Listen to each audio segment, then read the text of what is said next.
Good morning. Good morning.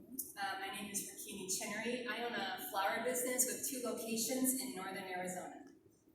So a decade ago, I thought I had life all figured out. My business was strong, I had a great marriage, and a 30-year-old daughter, Helen, who was pursuing her passion as a sommelier, working with some of the best chefs in the country. I was in charge of my life and my business. Things were good. And then in 2010, the bottom of our world fell out. That December, my daughter Helen had been diagnosed with systemic lupus erythematosus. This is an autoimmune disease where your body attacks itself. So your body attacks healthy tissue. It doesn't know. It just keeps attacking. So for months prior to this, her health had been deteriorating. She had already moved home to live with my husband and myself because she could no longer live alone. While the diagnosis provided some answers, it raised more questions for us. I didn't know anything about lupus, and I had no idea of the huge impact this would have on our lives. Illness isn't something I think that most families or businesses plan for, but it is a huge issue. A recent report in caregiving in the US found that 40 million Americans have provided unpaid care to another adult in the past year. On average, caretakers, most of whom are women, spend 24.4 hours a week providing care. 60% of caretakers, they have to make a workplace accommodation. They have to cut back on hours, they have to take a leave of absence in order to just manage the home life. 10 years ago, I didn't know any of that. And all I knew was that my daughter Helen was sick and she was getting worse. 7 months after her diagnosis, Helen suffered a massive brain hemorrhage. By the time we got her to the ER, she was completely unresponsive, and the medical team told us they were going to have to fly her to Barrows Neurological Institute in Phoenix, which is 100 miles away from us. On the way down to Phoenix, I called my manager at the time and I told her what was happening, and I said, I have no idea what's going to happen, and I have no idea when or if I'll be back. So you're going to have to figure out with the rest of the team how to run the flower shops. I was in a total free fall. It's like the bottom of your world just falls out and then there you are. And the last thing on my mind was my business. When we arrived in Phoenix, Helen was still unresponsive, and the doctors told us there was nothing that they could do. I sat by my daughter in her room, and she looked nothing like her vibrant self.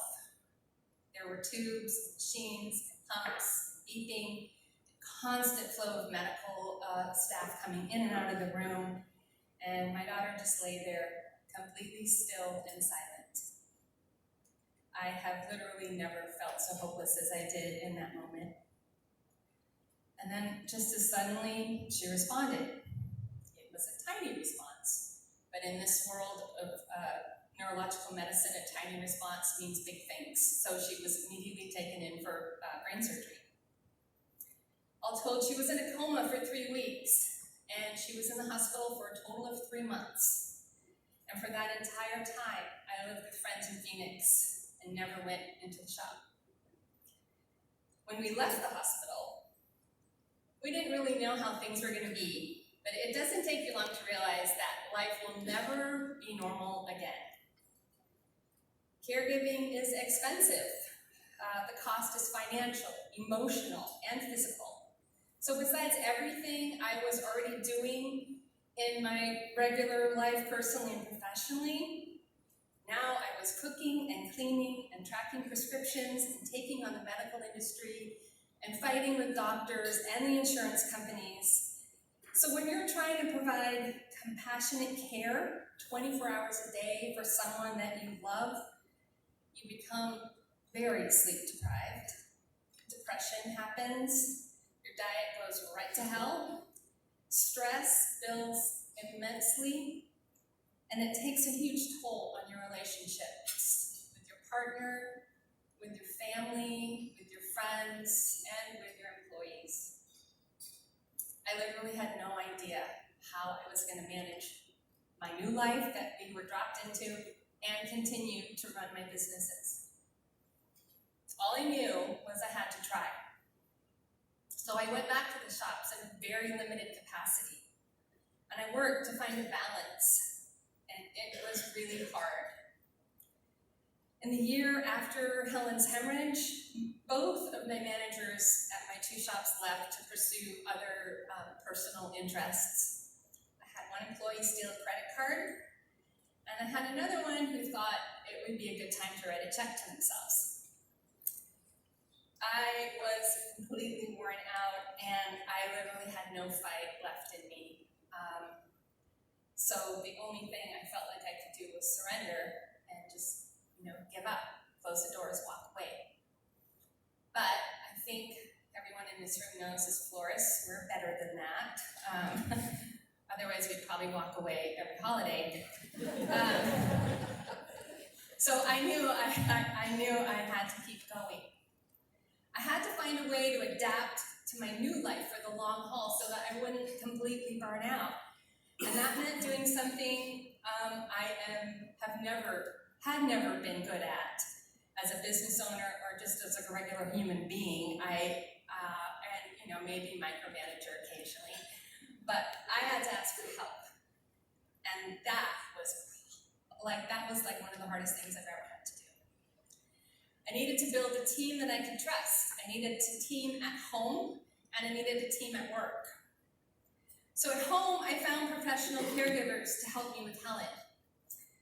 And I came to depend on and appreciate even more the people who stood by us through everything. These are two of my sisters who help every week care for my daughter. And my husband, Jim. At my business, I slowly started to build the team I needed for this new life.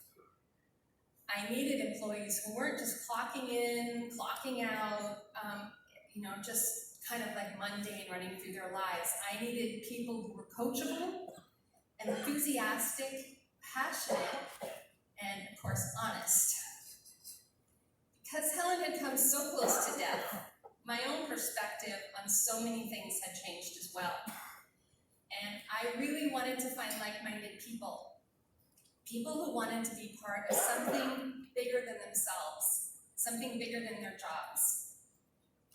And, that is a lot easier said than done. I went through managers at my second location, they just came and went. It was like a revolving door. And same with employees.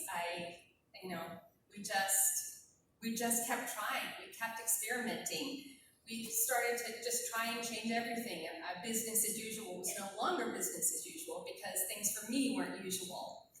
So we tried new delivery techniques. We tried new website 3 times.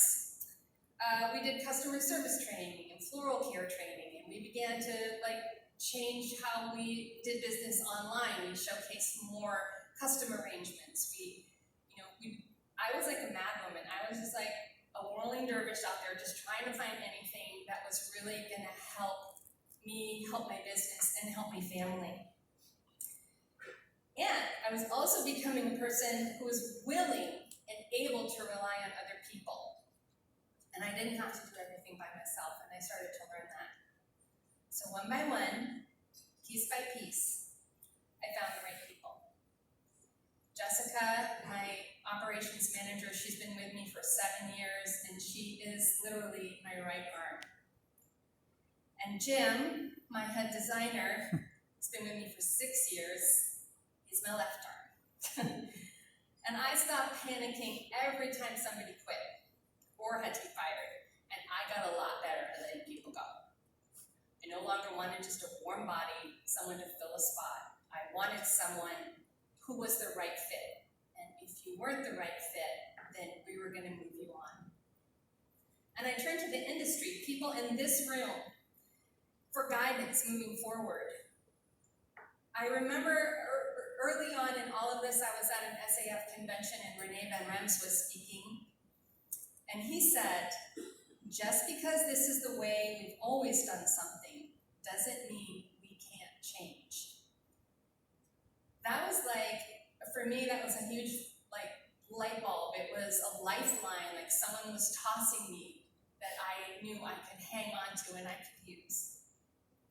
And I shared those words with my staff, and even now, it's a quote. It's become like a quote in our shop. So every time someone says, well, what if we tried this? And someone else will say, we can't do that. We've never done it. We've always done it this way, so we have to keep doing it this way. Because we know we're going to change, and we're going to try it. We're going to see if it works. The story doesn't have a perfectly happy ending.